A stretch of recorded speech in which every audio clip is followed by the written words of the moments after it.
Bismillahirrahmanirrahim. As a CEO of Future Officer Training Academy, first allow me to share a little about myself. My name is Muhammad Talha Bilal from Islamabad, Pakistan. I did MS Economics from Kamsar University, Islamabad. This is the second month working as economics lecturer at Birani Institute of Knowledge Administration and Technology that affiliated with Pir Meher Ali Shah Arid Agriculture University, Rawalpindi. And I have previously 1 year worked as college teacher intern in economics under the government of Punjab at Government Graduate College of Commerce, Pipasgoni, Gujranwala. No purpose of this institution. क्यों जरूरत पेश आई इस academy को establish करने के लिए, introduce करवाने के लिए?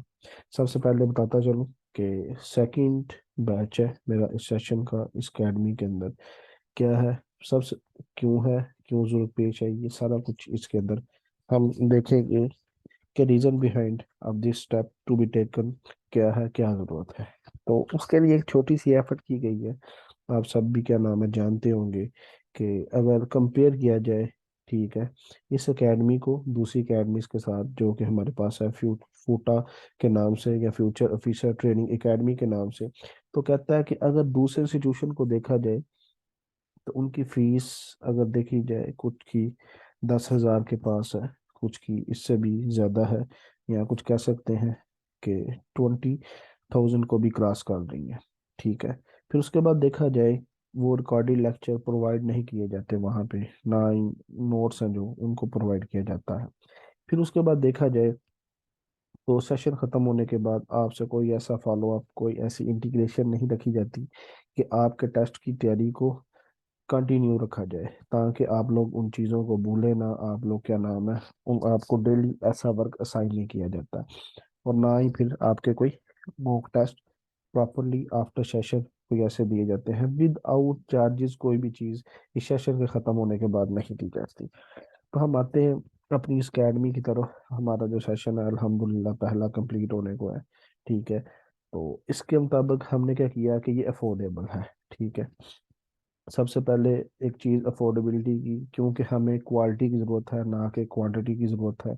उस क्वालिटी को भी मेंटेन करने के लिए हमें वो स्टूडेंट चाहिए जो कि काम कर सकते हैं, टाइम दे सकते हैं, और क्या नाम है कि वो अपने साथ सीरियस है।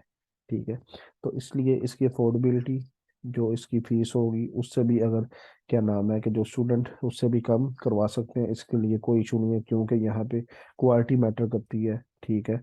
एजुकेशन को इतना यहाँ पे इतना एक्सपेंस नहीं रखा गया उसका। फिर उसके बाद देखा जाए जो रिकॉर्डेड लेक्चर्स हैं वो भी प्रोवाइड किए जाते हैं, हालांकि कोई भी टीचर ये प्रोवाइड नहीं करता आपकी आफ्टर जॉब जो टेस्ट की तैयारीज होती हैं उसको करवाने के लिए।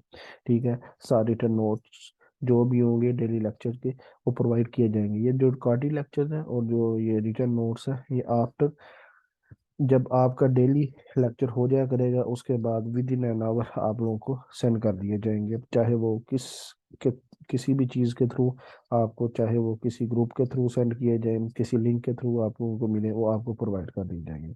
ठीक है। ये पहली बात कि जब ये जो सेशन है ये जो कंप्लीट हो जाएगा, ठीक है, इसके कंप्लीट होने के बाद क्या कहते हैं कि इस सेशन के बाद आपसे फॉलो अप रखा जाता है। तब तक आपके साथ फॉलो अप रखा जाता है जब तक आप लोग खुद नहीं, मतलब कि कहते हैं कि अब हमें ज़रूरत नहीं है, हमारी जॉब लग गई है, तब तक आप लोगों के साथ कांटेक्ट रखा जाता है, तैयारी करवाई जाती है, डेली वर्क असाइन किया जाएगा, मॉक टेस्ट रखे जाएंगे, सारा कुछ किया जाएगा, आपके लेक्चर रिवाइज किए जाएंगे। ठीक है। ये सारा कुछ ये इस अकेडमी के अंदर हो रहा है। ठीक है। क्योंकि ये एक ना कि एक इंडिविजुअल के ऊपर है, ये पूरी एक टीम के ऊपर इस अकेडमी के अंदर ये वर्क हो रहा है। अब आप हम आगे आते हैं कि जो हमारी ये एकेडमी है ये असल में है क्या, किस चीज़ के ऊपर ये काम कर रही है। तो जो फ्यूचर ऑफिसर ट्रेनिंग एकेडमी है, ये वन पेपर या जो टेस्ट होता है जॉब्स का।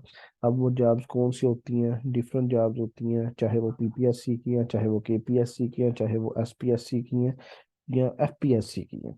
ठीक है। एनटीएस की हैं, ओटीएस की हैं, पीटीएस के हैं, जितने भी टेस्टिंग सर्विसेज अदारे हैं, ये जो टेस्ट ले रहे हैं, और वो टेस्ट कौन सा ले रहे हैं जॉब के लिए, ये 16 स्केल तक, ठीक है, ये टेस्ट ले रहे हैं, और वो वन पेपर एमसीक्यूज के ऊपर बेस करता है, जैसा कि यहाँ पे लिखा हुआ आपको नजर आ रहा होगा कि ये सारे का सारा जीके बेस्ड के ऊपर होता है।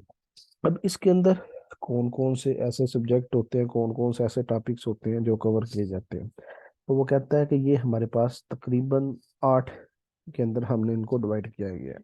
ठीक है। तो जैसा कि इंग्लिश को देख लें, ठीक है, फिर हम बेसिक मैथ को देख लें, इस्लामिक स्टडी को देख लें, एवरीडे साइंसेस को देख लें, पाकिस्तान स्टडी को देख लें, कंप्यूटर साइंस को देख लें, इंडो पाक हिस्ट्री प्लस वर्ल्ड हिस्ट्री इसको देख लें, और जियोग्राफी और करंट अफेयर को देख लें। तो जो हमारा टेस्ट है वो इन्हीं चीज़ों के दरमियान में से आता है। अब उनकी डिवीजन किस तरह करते हैं, तो अगर देखा जाए तो अब एक इसका एक डिफरेंट पेपर्स को देख के जो पास पेपर है, एक रफ आइडिया लगाया गया है।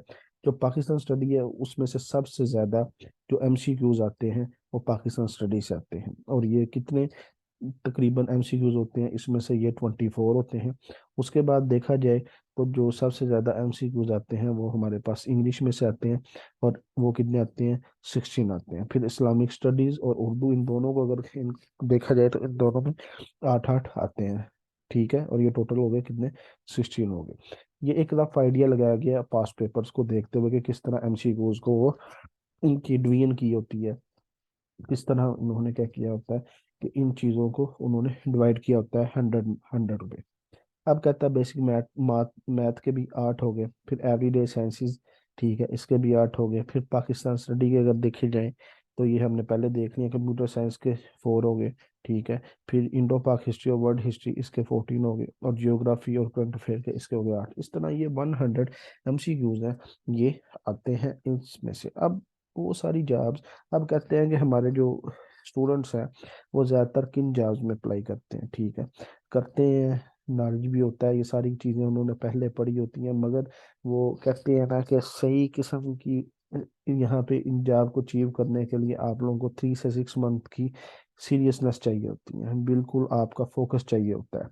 तो अगर आप लोग अपना फोकस देने के लिए तो रेडी हैं, तो वेलकम टू जॉइन कोटा। आप लोगों के लिए क्या नाम है कि इसकी रजिस्ट्रेशन ओपन है, आप लोग राब्ता करें। अब वो जॉब्स कौन कौन सी इसके अंदर आप कह सकते हैं एलिजिबल है, तो चले मैं चंद देख के आप लोगों को नाम बता देता हूँ। ठीक है, वो कौन सी हैं जॉब्स जिसके अंदर वो कह सकते हैं कि अभी एजुकेटर्स की जो जॉब्स आने वाली हैं, ठीक है, या इसको कह सकते हैं एजुकेशन जॉब्स डिपार्टमेंट्स, या जो भी हैं ये। उसके बाद स्पोर्ट्स डिपार्टमेंट के असिस्टेंट की जॉब्स आप अप्लाई कर चुके होंगे काफ़ी लोग। असिस्टेंट डायरेक्टर लेबर वेलफेयर की जॉब के लिए आप लोग अप्लाई कर चुके होंगे, ठीक है। उसके बाद labour officer, labour inspector, junior clerk, assistant field wing, assistant food controller, food grains inspector, या सुपरवाइजर, या फेडरल इन्वेस्टिगेशन एजेंसी, इसके अंदर आप लोग अप्लाई कर चुके होंगे, या मिनिस्ट्री ऑफ डिफेंस के अंदर आप लोग अप्लाई कर रहे होंगे, या पुलिस डिपार्टमेंट्स की जो नौकरियां आती हैं उसके अंदर, जैसा कि ASI, assistant sub inspector, sub inspector, या कह सकते हैं कांस्टेबल, इनके लिए भी हमें इन चीज़ों की, इनकी तैयारी की ज़रूरत पड़ती है। तो ये अदारा आप लोगों की तैयारी के अंदर हेल्प करने के लिए रेडी है। आप लोग आए, रजिस्ट्रेशन कराएं, और जिनको कांटेक्ट करना है तो वो क्या नाम है कि कांटेक्ट कर सकता है, ठीक है। तो बाकी वो जो फर्दर उनकी क्वेरीज होगी उनको वो क्या नाम है, उनका आंसर दिया जाएगा। जज़ाक अल्लाह, अल्लाह ताला आपका हामी नासिर हो। अल्लाह हाफिज़।